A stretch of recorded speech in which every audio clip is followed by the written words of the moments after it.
Hi guys. All right, I'm back. How about you? So let's move on to the next topic. That is the chapter 2. All right. So share screen. Share screen. This one here. Share. So this topic is a little bit large. This is about the organic macromolecules. I plan to make it like a 2-section. So hopefully that, you can listen to one and have some rest. I can have some rest too, and come back to the next one. All right, so that's this one here. So we are going to talk about these 4 major organic molecule, large molecule. They are carbohydrate, lipids, protein, and nucleic acid.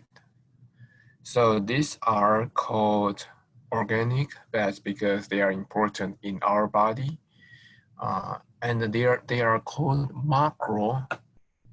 Let's see here.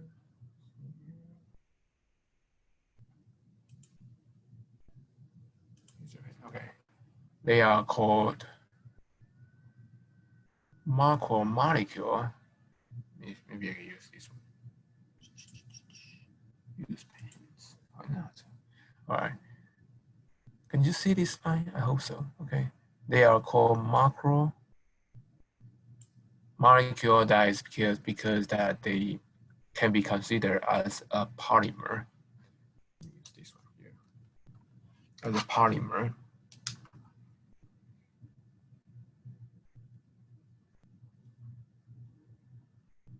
Polymer. That is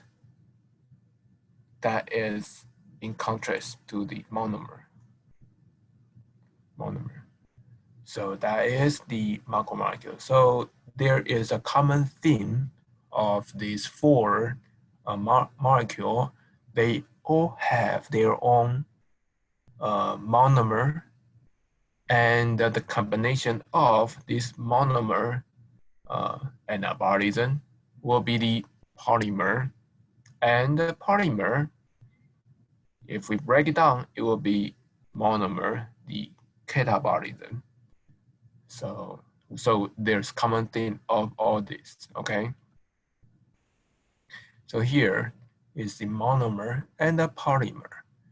When each of these monomer binds together, they form a longer, say this is shorter polymer, this is single monomer, they form a longer polymer. It's same thing applied to carbohydrates, lipid, protein, nucleic acid, same thing. If they break it down, this polymer, we can break down, this is a catabolism process. Break down, we will have the shorter polymer or monomer. So all these 2 combined together is the metabolism. There is a term, very important term. You need to write it down. That is the when they combine together these anabolism process here, anabolic reaction. Anabolic reaction. This process is called dehydration synthesis. Water will be removed. Through this process, we actually can generate some water in our body. When we break it down, it's called hydrolysis. And this is a catabolic reaction.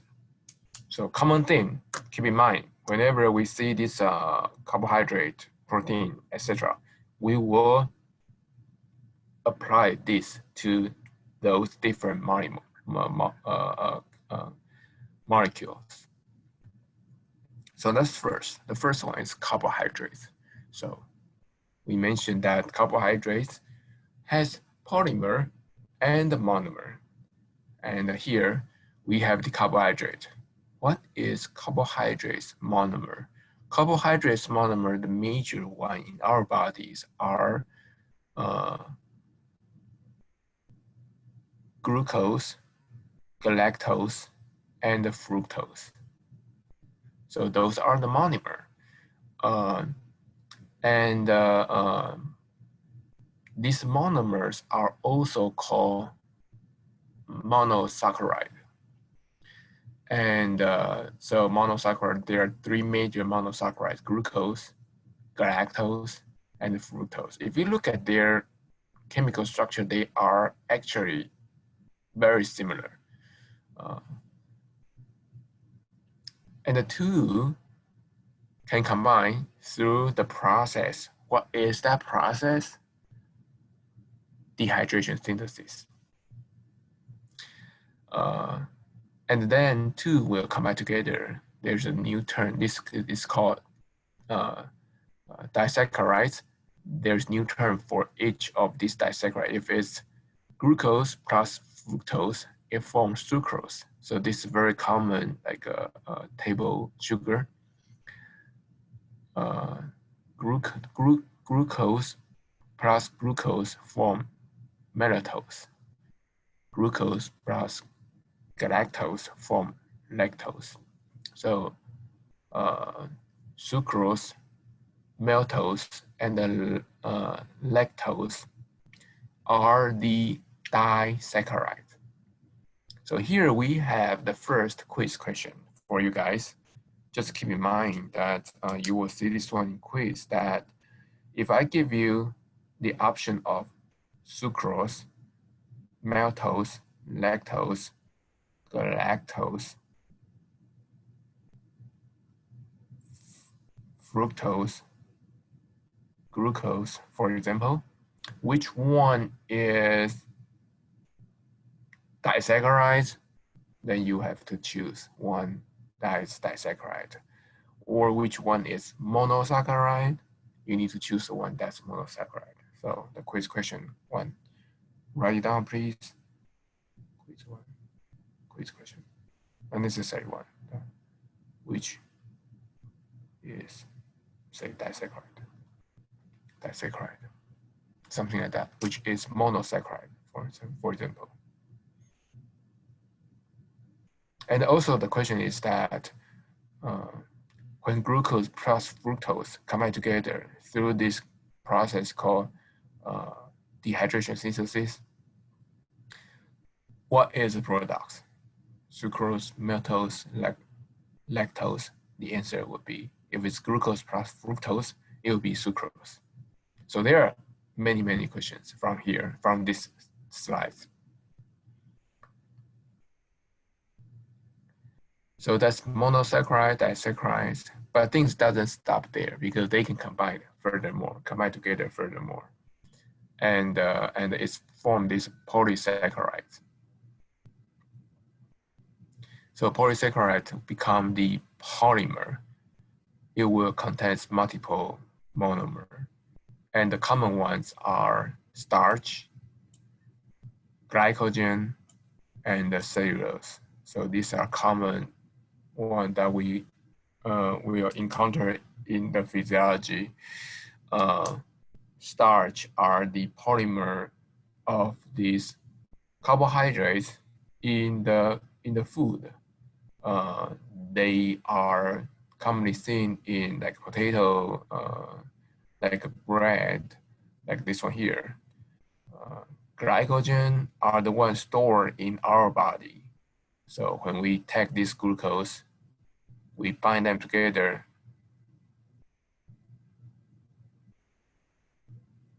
to form the glycogen. Cellulose also is a polysaccharide. It's also commonly seen in the plant. So this is a process that we just mentioned.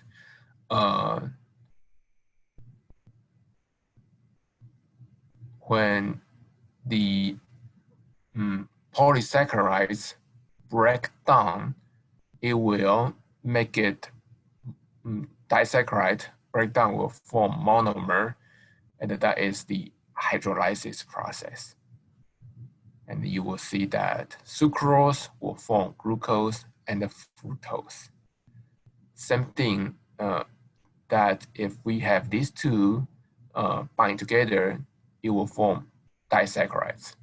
And that process is the opposite process, is the dehydration synthesis. So if these two plus will form this one here, that is the dehydration synthesis.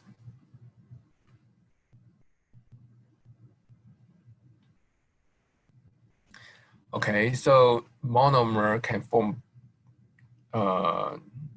monosaccharides can form disaccharides and further form the polysaccharides. So here is a picture showing you that glycogen is very common, that each one of these is the glucose, and they bind together and store in our cells.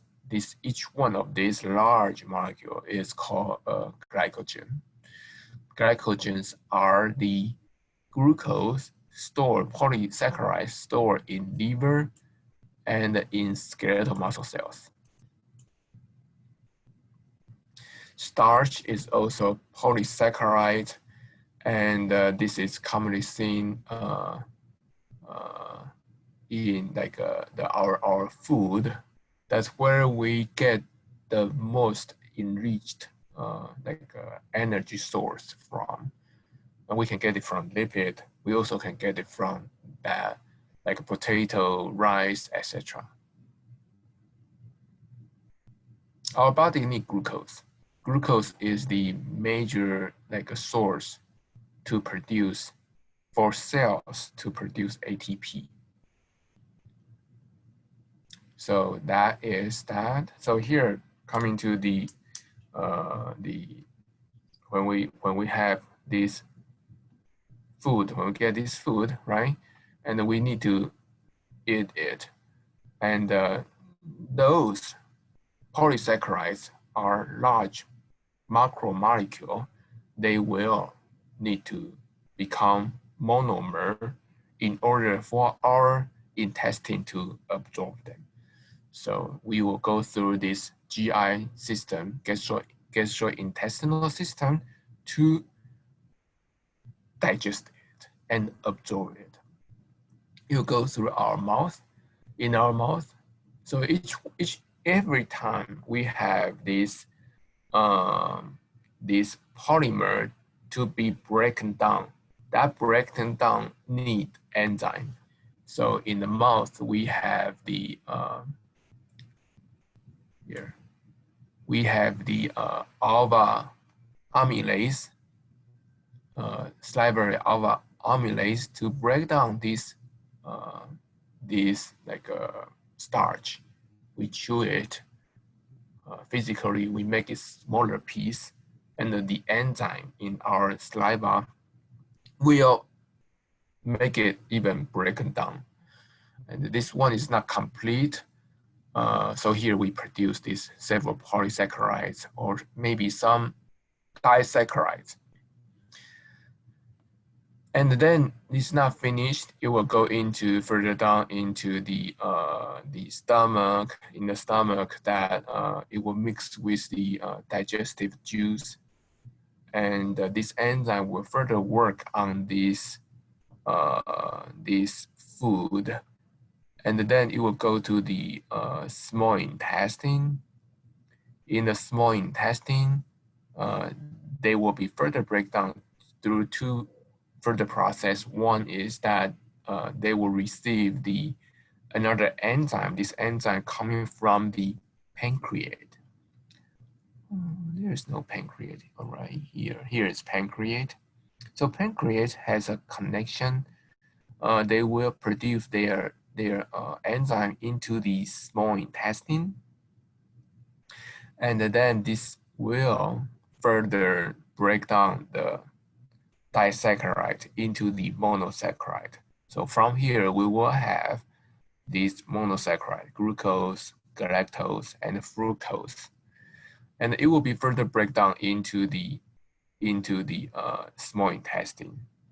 And then only when they form this monosaccharide, very small one, they can be absorbed. Otherwise, our body cannot absorb even just disaccharide. We need to break it down to become monosaccharides. And the location to absorb it is in the small intestine. So let's look at this one here. So when we have this food, polysaccharide, we hardly just eat the monosaccharide. Even just sugar is disaccharide. So we can have this glucose, to take it, and that will very quickly to be absorbed. Even disaccharide is much faster than the regular food. But we need to break down into the monosaccharide in order for our intestine to absorb it. So here is the example that this shorter polysaccharides and the disaccharide go into the small intestine. And you can see that here is another side of, in the small intestine, the cell is called enterocyte. And you can see that this enterocyte will absorb this molecule only when this molecule are monomer, glucose, fructose, galactose, glucose, for example, they can be absorbed. Otherwise, they cannot. So they have to be in the small intestine. There are several enzymes to do the last work. Last but not least, to break down these disaccharides. And we have three forms of disaccharides: maltose, sucrose, and the lactose. The enzyme to break down those is maltase enzyme and sucrase and the lactase to break it down. We need those enzymes in the small intestine in order to break down all these disaccharides. So the thing is that if the person in the baby, for example, in our adults, we need to have this enzyme. If the person, for example, it doesn't have the functional enzyme there to break down these disaccharides, then it will reach the problem that they cannot absorb. So they will spend time take the food, pay the food, buy the food, eat the food, but they cannot absorb them. So they need to have this enzyme. So this leads to a very common, like a clinical situation that in baby, the major diet baby have is milk. So in the milk, it contains a lot of lactose.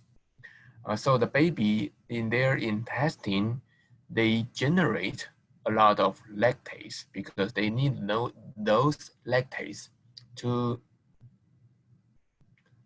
catabolize this lactose to break it down so the baby can absorb this lactose.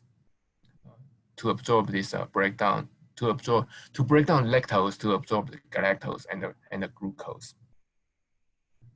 But when baby grow to start to eat like a solid food, not just milk, they will need other enzymes. So their intestine will start to build more enzymes other than the lactase. They will start to produce the sucrase because they start to eat other food, maltase because they start to eat other food, and to break it down. So when they grow, they will have less lactase, but more sucrase and maltase. For some adults, though, their lactase becomes so low because their intestine, we have only this much of the capacity that's to produce these.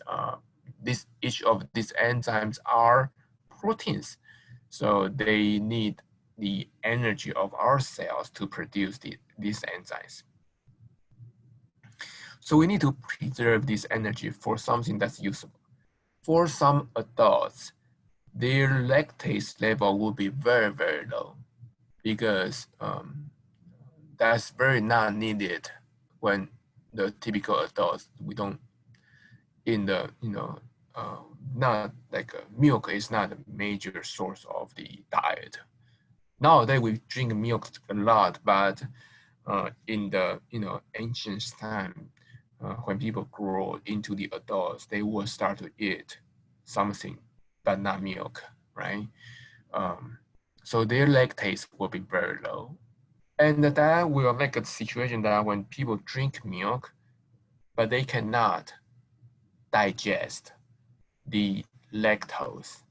This lactose will stay in their intestine and become irritation to irritate their intestine. Their bacteria in the large intestine will be very happy because they have this lactose as a source. And their bacteria will take it and use it. And the overproduction or over activity of this bacteria will make intestine become irritated. And that's very common thing in people with this condition called lactose intolerance. All right, so that's that. So that's the importance of this enzyme to break down these disaccharides in order for our body to absorb them. So okay, following that, when we absorb this glucose, so this process from the eating to the absorption, the whole this process is breakdown from large molecule to become smaller. So this is called the hydrolysis. This is called the catabolic reaction to break it down.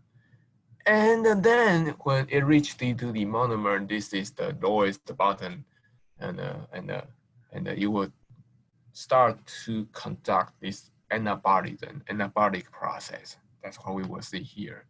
So when this glucose flowing around in the body, going to the body, when they go into the body, as we mentioned in our earlier lecture, they will increase the plasma, the blood glucose level.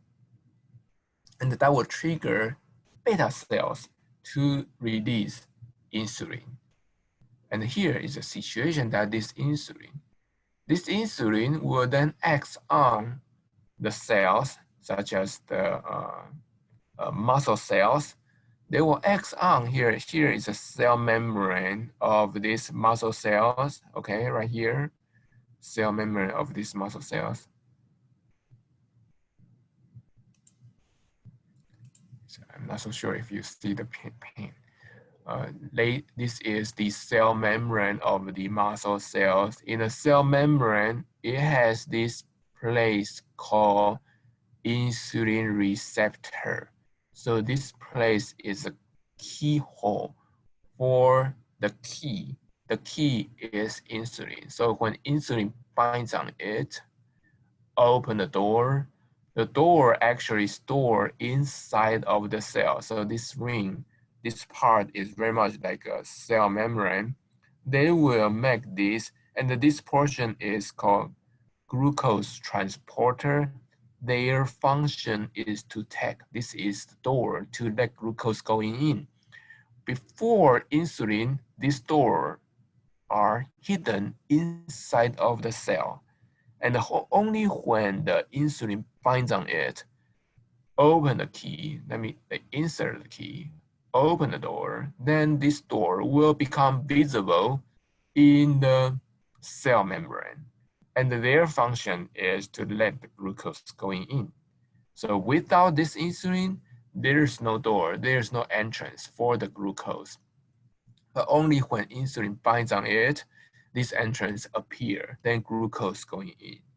When glucose go into the cell, this going in is driven by gradient the concentration gradient, meaning that it will diffuse from higher gradient into the lower gradient. So if we will reach into the situation that, for example, you see, using the pens here. So for example, that, okay, so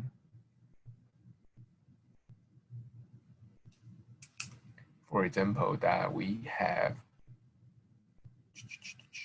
let's say here, we have a cell, for example, this is a cell, and let's say glucose. Let's see if I can use different color of glucose. Let's see. Yeah, all right, let's say glucose is green. All right, so, or purple, because those over there is purple. Purple, right, purple. So the glucose right here, glucose is purple. All right, so say there's a door, so they can go in. And say before we have 5 glucose out there empty inside of the cells. So there's concentration gradient, right? Diffusion, so they will go in. They will very quickly go in. And then very quickly that they will reach very equivalent concentration, like outside 5, inside 5. When they reach equal concentration, will there any glucose going in anymore?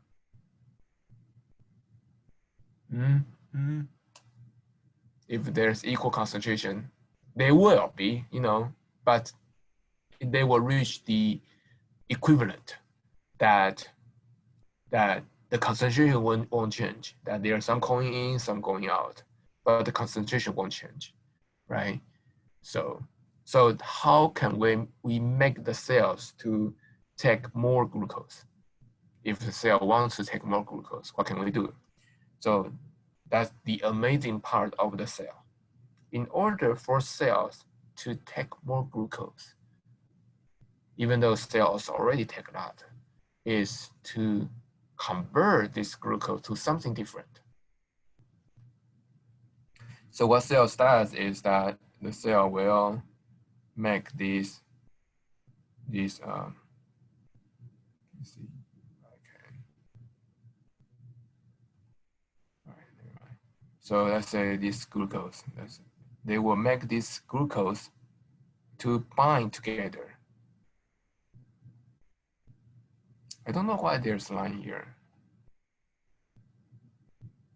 But they will make this glucose bind together. They will form this, become a large molecule called glycogen. I really don't know why there's a line here. Glycogen.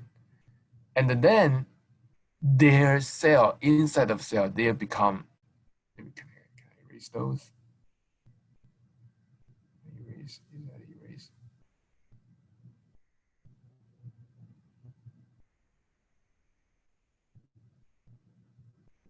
Erase. So let's erase this one too. Yeah, erase this one too. Okay, glycogen. So these are disappeared instead.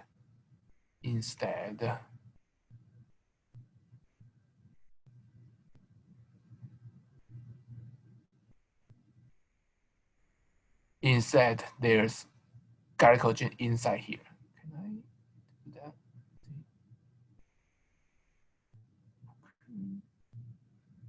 All right. No. So instead, there will be glycogen. Sorry, glycogen in here. Glycogen in here. So this is glycogen. Glycogen. There will be glycogen in here, and so they will open up space. The concentration of glucose becomes 0. So glucose can continue going in. because of this concentration gradient difference, concentration gradient. So glucose can continue going in. And when they're going in, they got connected to form this large molecule to become the glycogen. And that opened up space for more glucose can go in. So that's the amazing part. That's why we store glucose as the glycogen. This process become an antibody then, right? So this is process. This process is an antibody then. Or is the dehydration synthesis. So through this process, we actually generate some water.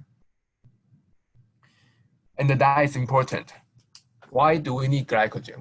Why not just leave the glucose there in the cells? It's because we need to generate this concentration gradient. So cells can continue taking into the glucose. So that's here. So glucose is absorbed right here. Intestine absorb the glucose into the body. Then this glucose can store into the muscle as the glycogen, into the liver as the glycogen, glucose, glycogen, glucose, glycogen. And then into the fat cells, but in the fat cell, it's not glycogen. In the fat cell, it's lipid. It's lipid.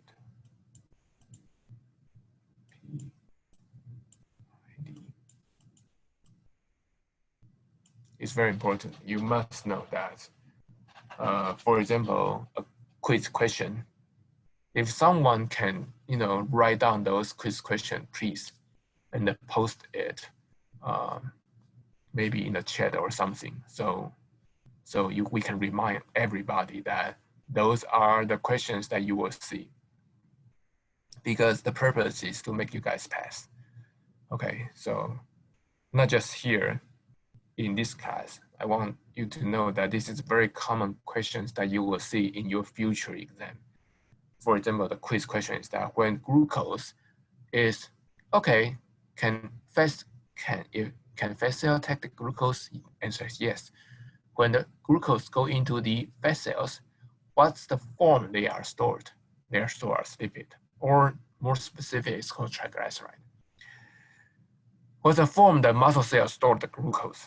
It's glycogen. So that is different. And here in the liver muscle cells, they will form this glycogen. So this glycogen is something like this one here. They will bind together. The reason to store them in a large molecule, whether that is a lipid or it's a glycogen, is a mechanism so cells can take more glucose. So that is the, I feel that's very smart. Like if your parents say that, do you need some money? I say, I have a lot. Then your parents will say that, okay, then I don't need to give you money. But if you say that I don't, then they will give you, but actually you do, right? So what do? You convert those money into some other form. Buy gold, for example.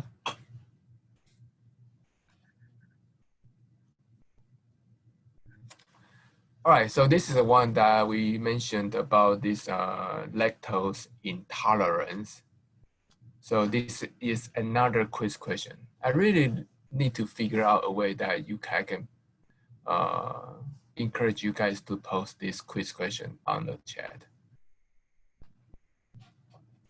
So this is another quiz question. For example, that for people who has the lactose intolerance, what is the cause? The cause is that the lactose in the normal people or the people without this lactose intolerance, they have lactase, this enzyme. But for people who do have the lactose intolerance, they don't have the lactase, they don't have the enzyme. So they cannot digest. Digest is breaking down. Absorb is taking into the body. They cannot digest it. And so they cannot absorb these monosaccharides. So that's the carbohydrates. Any questions? So please, from that first topic we already generate, I don't know how many, but maybe 4 or 5 questions. In each quiz, we have 10 questions. In each exam, we probably have 50 questions. So the question will coming from those questions. Okay, so if somebody so kindly that, or everybody chip in, I will probably create a discussion panel without grading the discussion panel that the quiz questions like candidates for chapter 1, for example, and chapter 0. Chapter 1 is very easy. This chapter 2, and then you can provide that questions there. And so when you guys review, you can understand that and you can also see what other people see,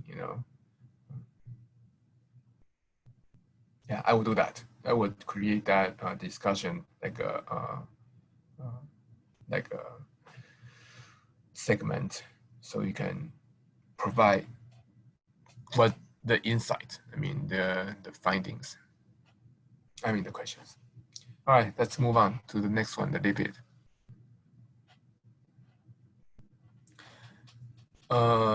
So the lipid is another large molecule, and this large molecule has the monomer. Their monomer is the major. There are 2 major forms of this lipid monomer. One is the fatty acid. The other one is cholesterol. Fatty acid is has like a linear structure. Use this one here. Has a linear structure. Fatty acid. Fatty acids usually like linear structure. Single fatty acid, and so this monomer we can have 2 connect together. Then this one is form the phospholipid.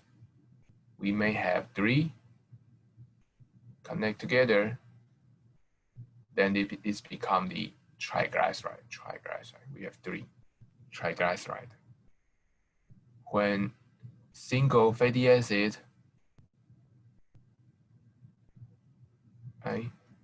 can be folded,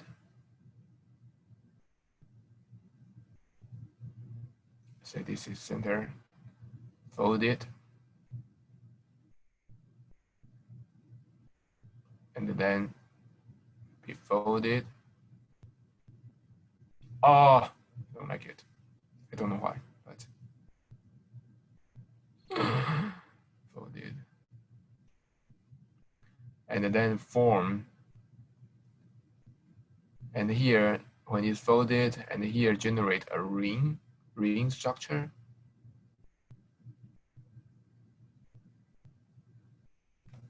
Ring structure. Then this one is called eicosanoid.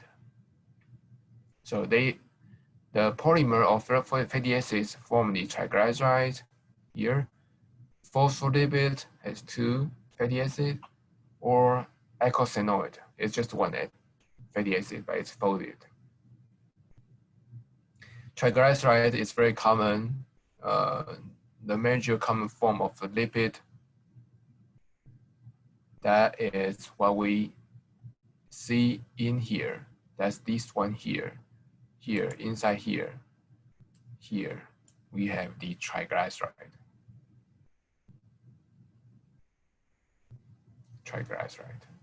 So you need to know that even though we classify this molecule into the carbohydrates, lipid, etc., but they're in our body, we can convert from one to the other. For example, glucose can be absorbed into the fat cells and stored as the triglyceride. So that's also a quiz question, that what is the major form lipid in the fat cells? That is triglycerides, okay? Please do that. I will also try to, yeah. We will make it. Everybody works together, we will make it. I feel I like the in-class situation better. I can have interruption. I like to take questions. Any questions? You know, I used to take questions like people ask me that how to exercise in order to remove fat, something like that. You know, what kind of exercise effects? Why do I feel that? Why do I different kind? Because yeah. But in this online situation, the purpose is to help everybody learn and get your, knowledge and also pass. I want everyone pass, as I mentioned before. Move on. So that is the lipid. These three forms. The monomer is the fatty acid. And the other one is the cholesterol. The cholesterol is a precursor for steroids. There are the major function of the steroids in the body is to form this steroid hormone. So steroid hormones is a lipid. Okay. So this is another common question that people don't be confused by steroids hormones as a lipid instead of compared to the protein, because a lot of hormone, enzyme, anything built in our body has a major form of the protein. Protein synthesis is different from hormones and different from the steroid hormone. Our body has so many different hormones. Thyroid has hormone, pancreas has hormone, insulin, we just mentioned that is a hormone. And we also have the steroid hormone.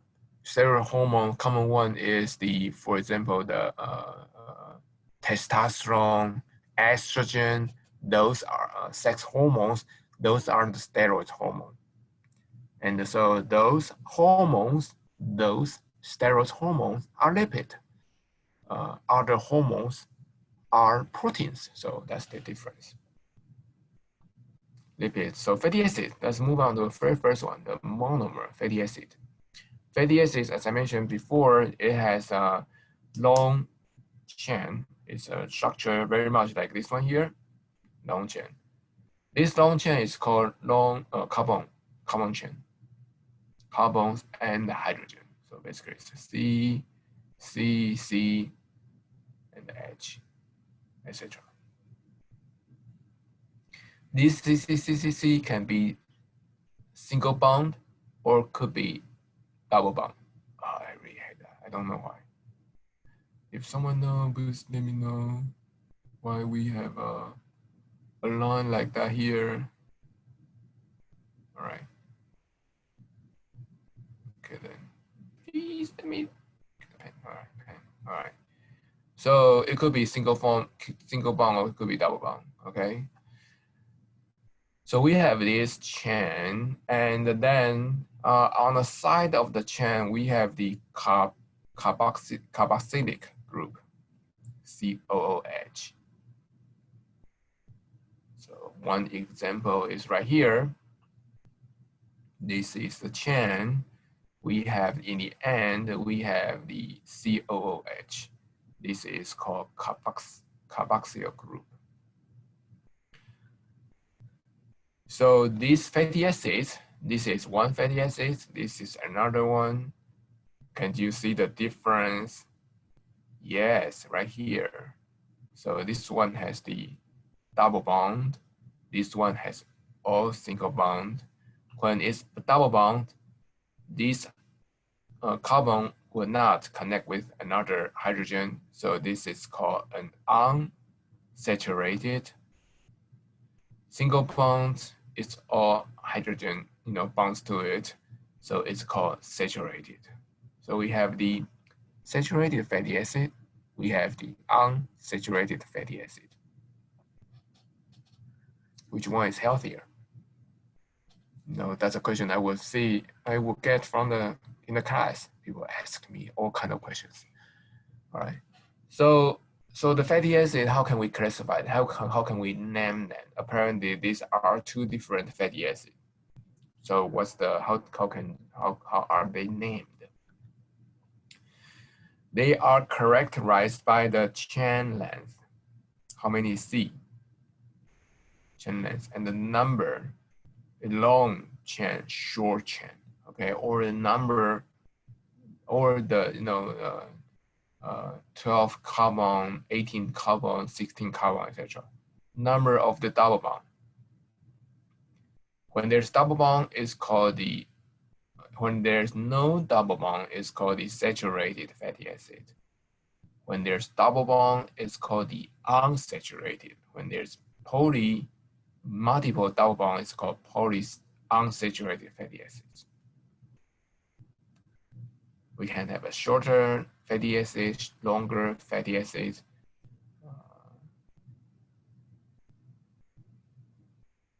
And also single bond, double bond. So let's see the difference between the saturated versus unsaturated. So in this saturated fatty acid, remember that this fatty acid in our real world, they usually don't exist as the monomer. They usually exist as the triglyceride. Okay, so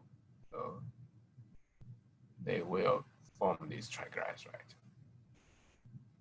polymer.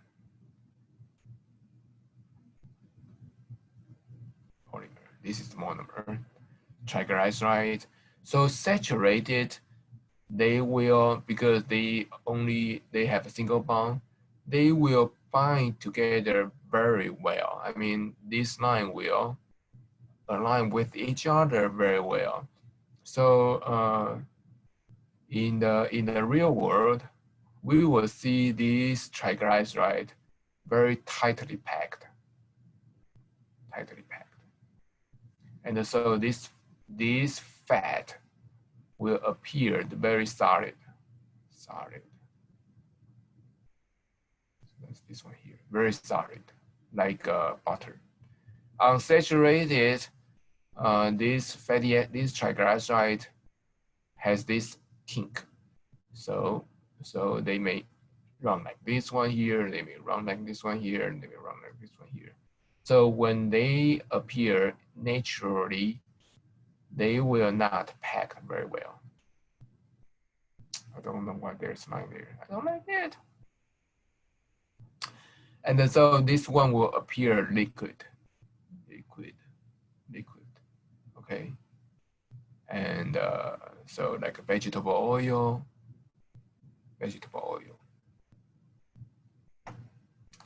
So that is the difference between sat fat and unsaturated fat.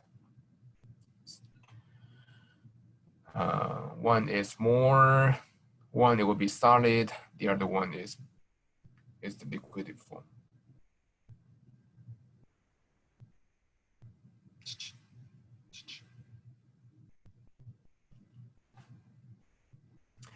So that's that. And again, which one is healthier? So far, we don't see which one is more healthy, right? So far, we just know that one is, solid, the other one is unsolid. So let's see. Single bond is saturated fat, and pack more together as a solid, right here, solid.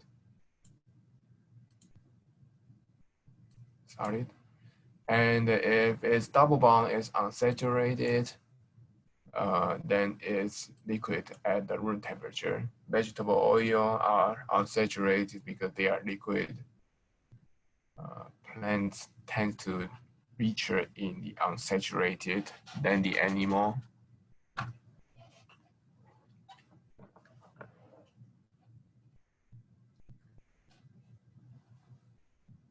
So another term is the trans fat. Trans fat is commonly heard. So what is trans fat? That trans fat, another term is called cis fat. So here, cis and trans, okay? So all this is to refer to the double bond. So here is a double bond. When there's double bond, C is not fully saturated. So this one is open. Then the combination, there's two possibilities that these two edges are the same side. So this is called cis.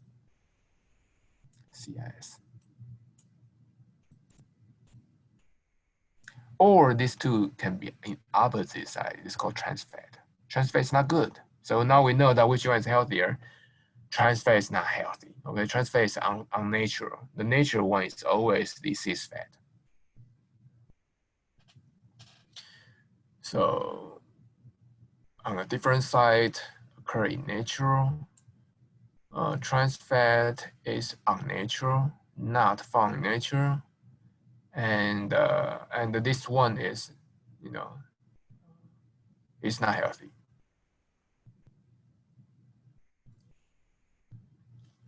So here is just some example. So we have three forms. One is the straight saturated. This one is double bond, but the same side. This is called cis unsaturated. This one has double bond, but on opposite side, trans unsaturated. This question will be too easy, right? If I have a figure like this one and ask you that which one is trans, which one is cis, that one is way too easy. So this is the liquid. So it's unsaturated, and this one is natural oil. So this is cis trans fat. Sorry, cis unsaturated fat. And we can process it to make it like a trans fat, like a margarine. Do people still eat this thing? I don't know. If you really need something butter, just eat butter.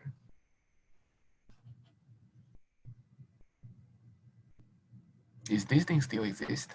Maybe, huh? Right. All right. So the question is fat healthy? Yeah, we need fat. We need steroids, actually.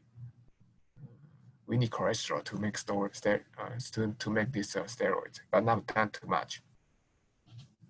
Because we don't really need to burn the steroids, but we need to burn the fat. So fat is needed. And then which one is healthier? It's common, like a more practical question that if I have the choice, which one should I choose? So this lead to like a category. It's called essential fatty acids. Essential means that our body will need it very, very much. The essential fatty acids has two major group. It is omega-3 and omega-6. They are essential fatty acids. Now, my question is, what is this 3 for? What is this 6 for?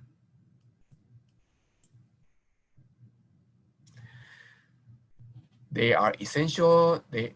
We have these 3 and the 6, omega-3, omega-6. These 3 and the 6 refer to the location of double bond. So here is the double bond. Double bond. This one is omega a lot. 1, 2, 3, 4, a lot too. So the location of this double bond is the term coming from the omega-3 or omega-6. So since they have the double bond, are they saturated or are they unsaturated? They are unsaturated because they have double bond. So that's why people feel like liquid oil is healthier, because we need fat. We can take triglycerides, we can take like butter, doesn't matter.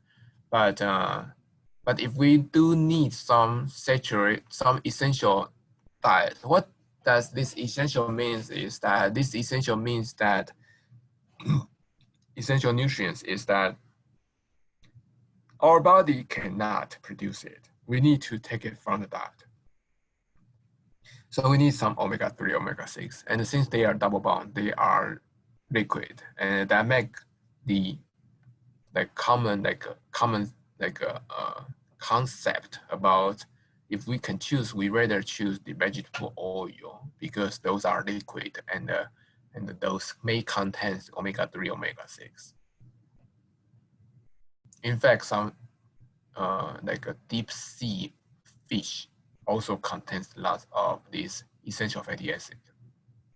The reason is that in the deep sea, that animals are pretty cold, and they need the fat that is fluid. They cannot have this fat become solid. In this cold temperature, that solid fat will make them produce heart disease, right? So they need some like more like liquid oil, and so in that deep sea ocean fish, they will contain lots of omega-3, omega-6. So not just the vegetable, but also fish oil pretty good.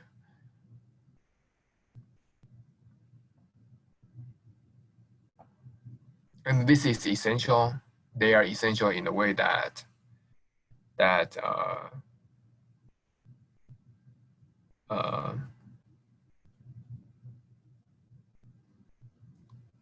is important for brain because they form myelin, and also the inflammation because they can be used to produce the eicosanoid. We will learn about that. So that is the fatty acid, the monomer. Move on to the polymer. Phospholipid. Phospholipid has 2 fatty acids connect with the glycerol, and this glycerol, if glycerol connect with 3 fatty acids, it will become triglyceride. If it's only 2, then this part will connect with the phosphate and another group. This is called phospholipid. Phospholipid has one side that is hydrophilic. So this side can contact with water. This side is hydrophobic. They cannot contact with water. Phospholipid is very common in the cell as the cell membrane. So this is the cell membrane. Cell membrane has this phospholipid, one side, this head, this is called the, let's see, hydrophilic head, hydrophobic tail. This hydrophilic head, these hydrophilic head are facing the water, the fluid. Hydrophobic tail will connect with another layer of phospholipids, hydrophobic tail. So each cell membrane has double layer of the fatty acids, 1 layer and 2 layer. These 2 layers facing opposite direction hydrophilic head always face either this side or this side, they face the water. If this is the cell, this is the cell, it will separate, right? It will separate. It will, here is the cell. It will separate outside environment and inside environment. This one is called extra.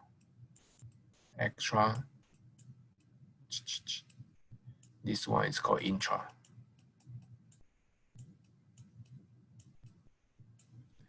Extracellular, intracellular. So the cell membrane is the border to separate intracellular space and the extracellular space. Here, water, extracellular space, cell membrane, hydrophilic head, hydrophobic tail, hydrophilic head. This is the water, intracellular space. Inside of the cell, this is also called cytosol. And so that separate the environment. Cell has this wall, cell wall, and or more, we commonly call it cell membrane. And so any water soluble substance cannot pass through. What are the water soluble ions? Like sodium, potassium, glucose, for example. We just mentioned glucose. Glucose can be dissolved in the water, but they cannot pass through the membrane. That's why we need insulin. We need to open door for them. What can pass through? These are lipid soluble. There are 4 different group of lipid soluble. Do we mention here somewhere? All right, we will talk about it. Let me just write down here. So what are these lipid soluble stuff? What can be moved? What can move across the cell membrane? Those which can be across, the very first one is water. Water can be diffused across. Water is water soluble. Why can it move across the cell membrane? I've heard the question. The answer is because water is very small, right? So water. And then the next one is vitamin A, D, K, E are lipid soluble. So, and the next one is the steroid hormone.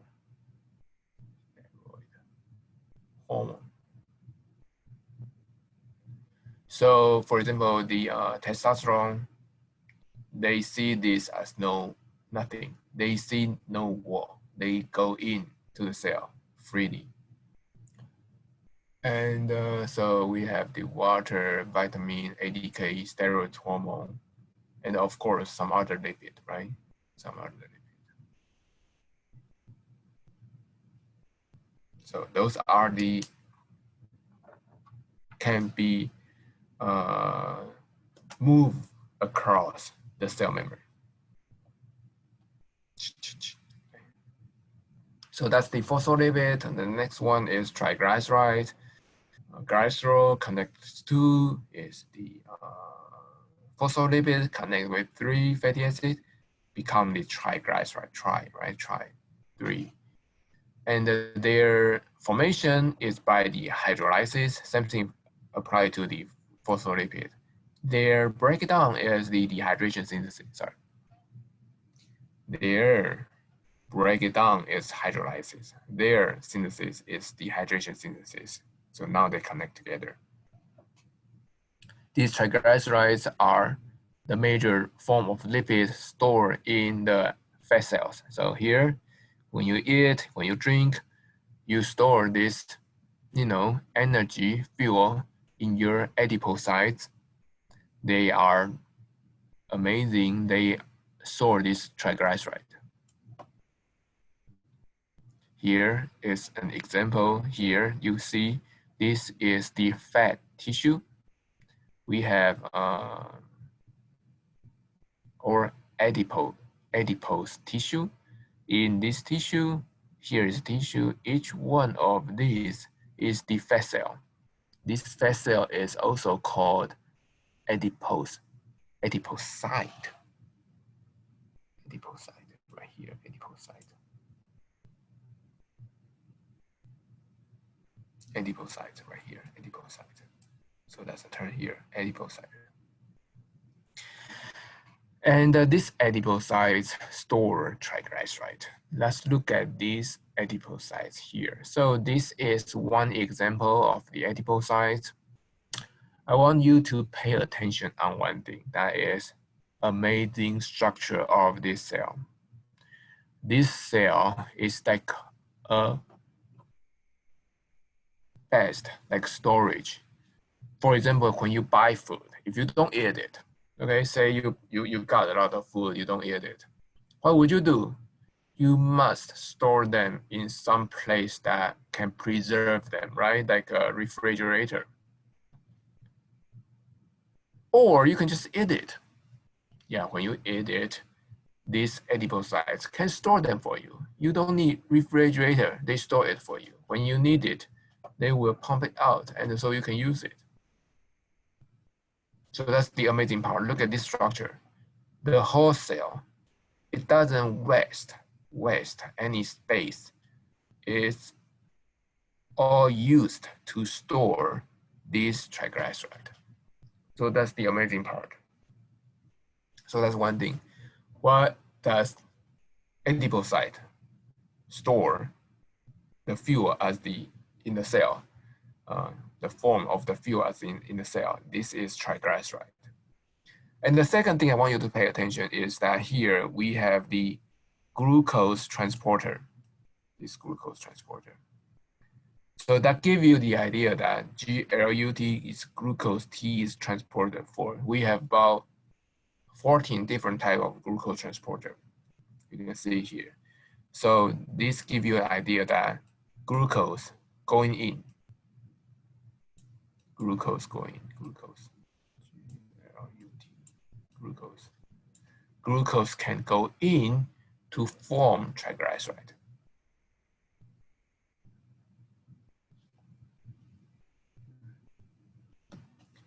So triglyceride is a very important fuel that if you don't have the access to the food, we burn this triglyceride.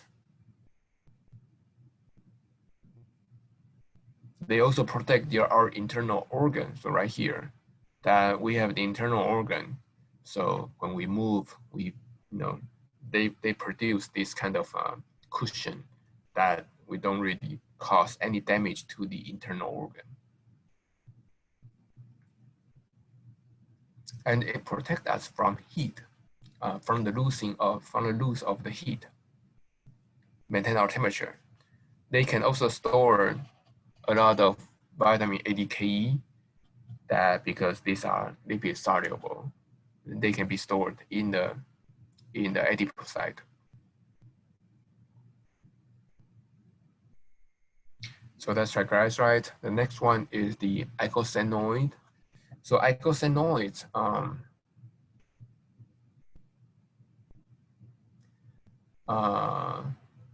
are fatty acids and folded to form folded, and just by then the eicosanoid is like 20 carbon. So here at 20 carbon, when they fold it, they form a ring, and this is the eicosanoid. So eicosanoids is the derivative of fatty acid. There are three major like important cell messenger or hormone in a way in our body are eicosanoids. They include the prostaglandin, the leukotriene, and thromboxane.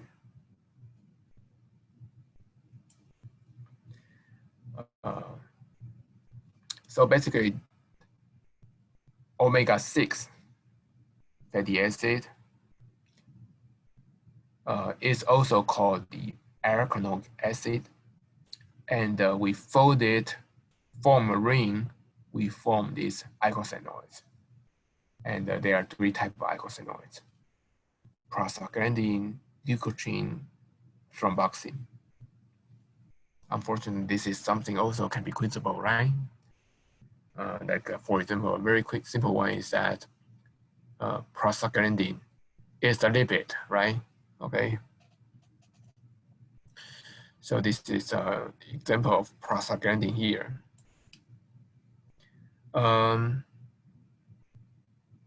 So let's talk about these 3 first. What is this 3? Prostaglandin is a very common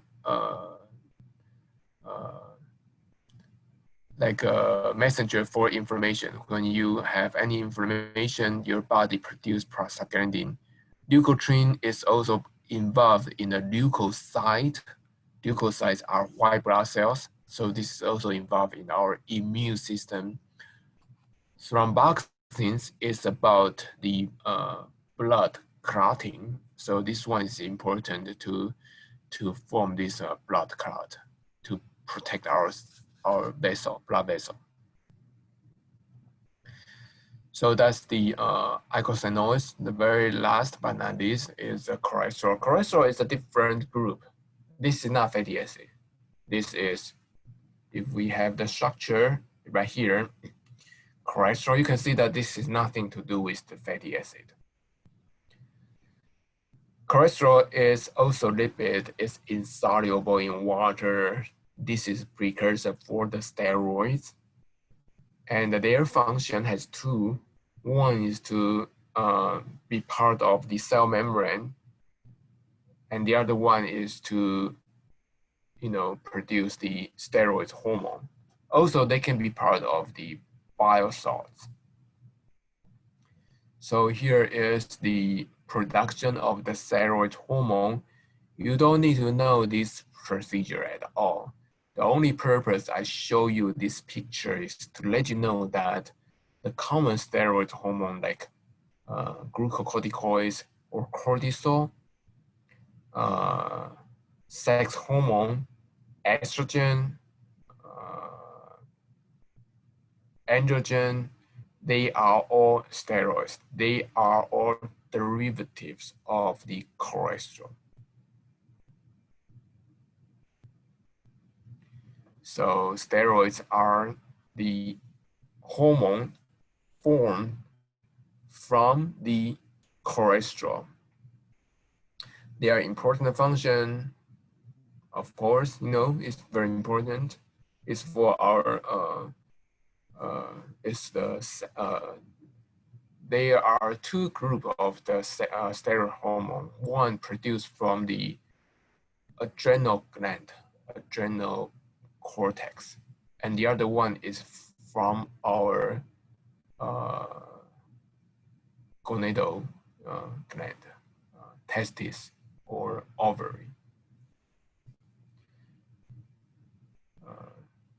So we have 2 groups. One is the sex hormone, estrogen and testosterone. The other one is the adrenal corticoids. This one coming from the adrenal cortex. Do you guys remember where is adrenal cortex? Yes, on top of the kidney. All right. So that's kidney, and on top of that, here is adrenal cortex. Adrenal glands. Adrenal gland has the adrenal cortex, and the inside here is adrenal medulla. Adrenal cortex produces this one here, corticosteroids. Produces adrenal corticoid. It's also called corticosteroids. They have 2 groups. One is called the corticosteroids and mineral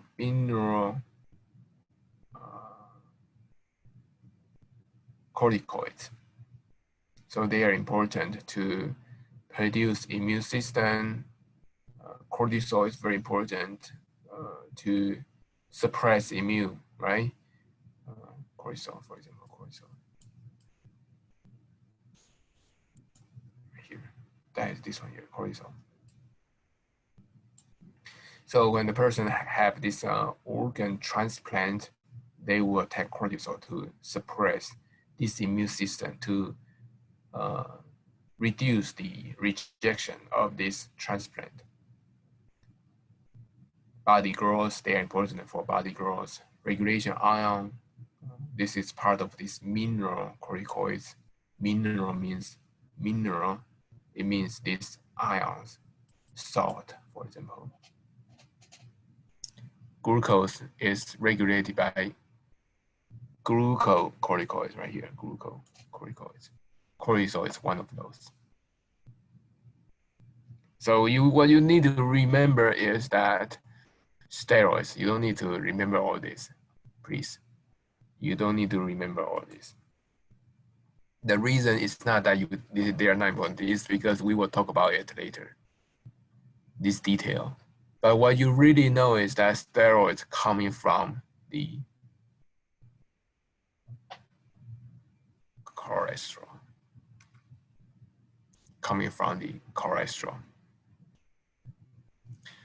So the function of the cholesterol is to also located in the cell membrane, because before we see this cell membrane, they are here, this cell membrane. They are formed by the phospholipid. But a lot of times this phospholipid has this unsaturated fatty acid, meaning that they are liquided. They are not stable, okay? Because they are unsaturated, so they can be liquided. But we don't want our cell membrane to be too liquided, otherwise the cell wall will be broken.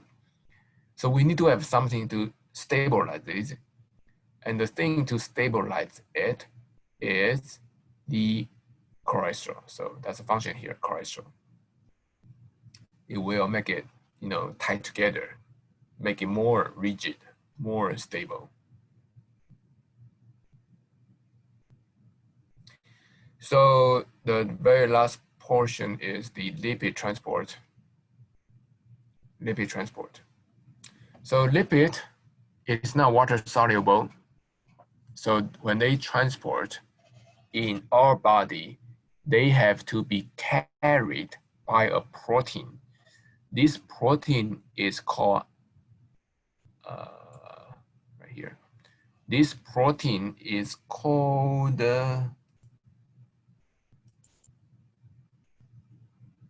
apolipoprotein. So we need to have this protein to carry lipid. The whole thing, though, is called the lipoprotein. So we have three terms. One is the lipid. One is the apolipoprotein, and the other one is called lipoprotein. Okay, so you need to, lipoprotein is a particle combines lipid and the protein, lipoprotein. And the protein is called apolipoprotein. This one is the one that will carry the lipids. So this one is when we eat fat, this fat will be absorbed in our body. And the way it's transported in our body is by, they cannot be absorbed, they cannot be dissolved in the water. So they have to be carried by a protein. So that's travel in the blood. So now we have this lipid. We have this protein. So this protein is very much like this protein. Let's say apolipoprotein. This apolipoprotein is very much like driver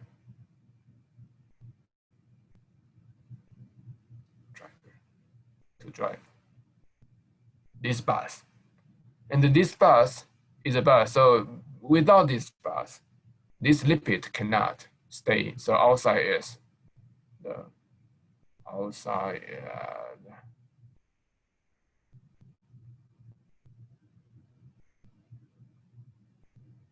Outside is blood, right? So this is blood. And whole thing is called the, let's change the color back. Come on, let me change the color back. All right.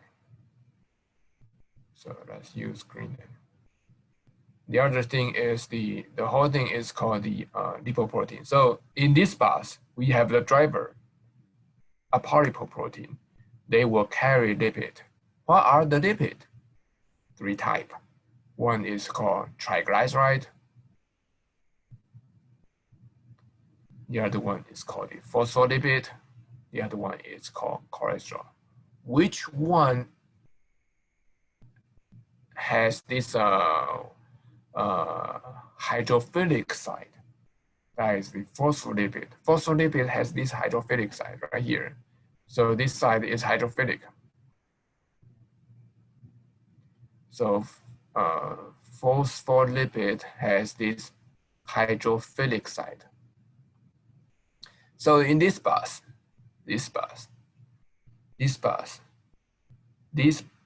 wall, so this is bus.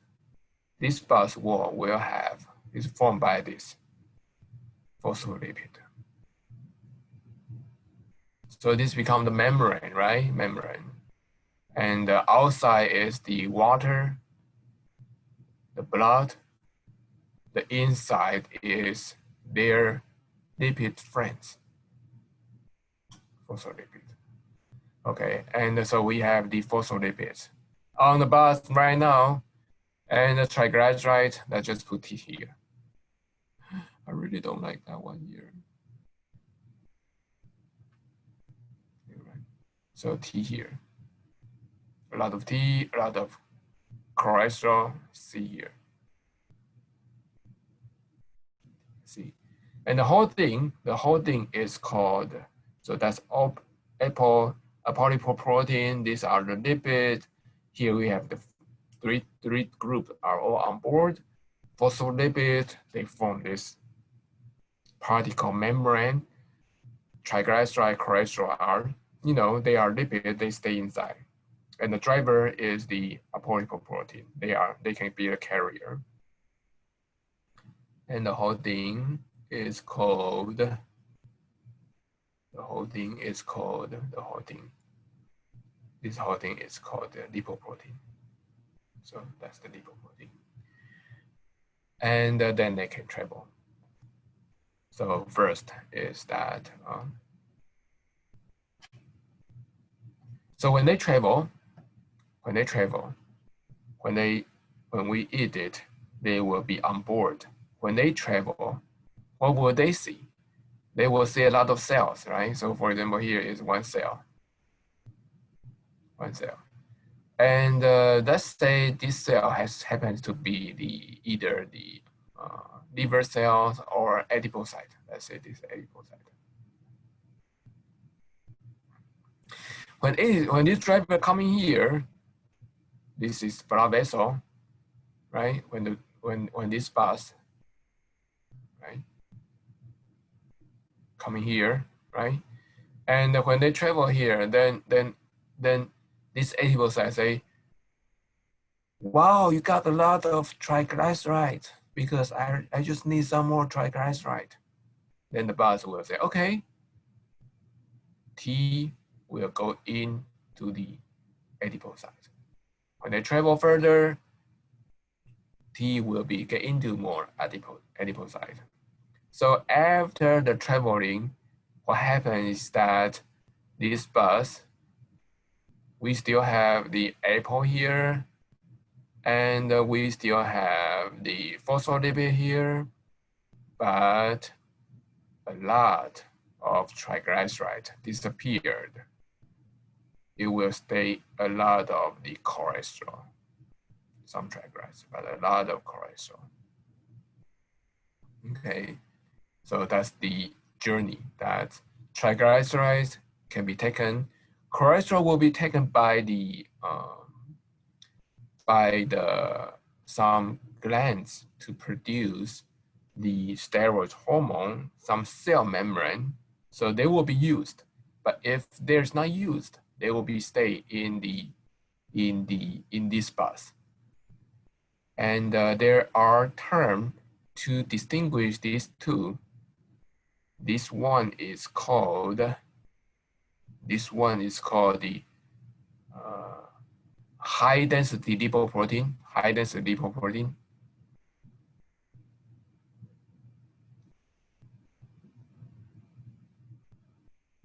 Sorry, high density lipoprotein. LDL. High density means that it has a lot of triglyceride. High density lipoprotein usually referred is also saying that they have a lot of protein. But compared to the low density LDL, low density lipoprotein, this one has a lot of cholesterol. So that's the high density lipoprotein, low density lipoprotein. So which one has more concentration of cholesterol? That is LDL. Cholesterol can be, LDL can be a common cause of this basal plaque. So to reduce the LDL level, doctor will recommend to take less cholesterol. So your diet, you need to control your diet, that you should not eat too much of the cholesterol. Because if you eat too much of the cholesterol, then they will stay in the blood, they will form this LDL. This LDL, they can come back to the liver to be processed. Otherwise, they will stay in the blood. This HDL, they will quickly be dissolved, taken by the cells, but LDL carry a lot of the cholesterol. Cholesterol is not as welcomed as the triglyceride. So they will wandering in the blood and they will cause problem. So that's why that LDL, low LDL is a sign of healthy body. High LDL is a sign of, unhealthy body. So this is a picture of the particle, this lipoprotein. So the one I drawing here, like a bus, is just like a cartoon, but in reality, it's more like this one here. So here you can see that, for example, we have the protein, a polyprotein. Instead of one bus driver, we have actually a couple bus driver to carry this particle. The membrane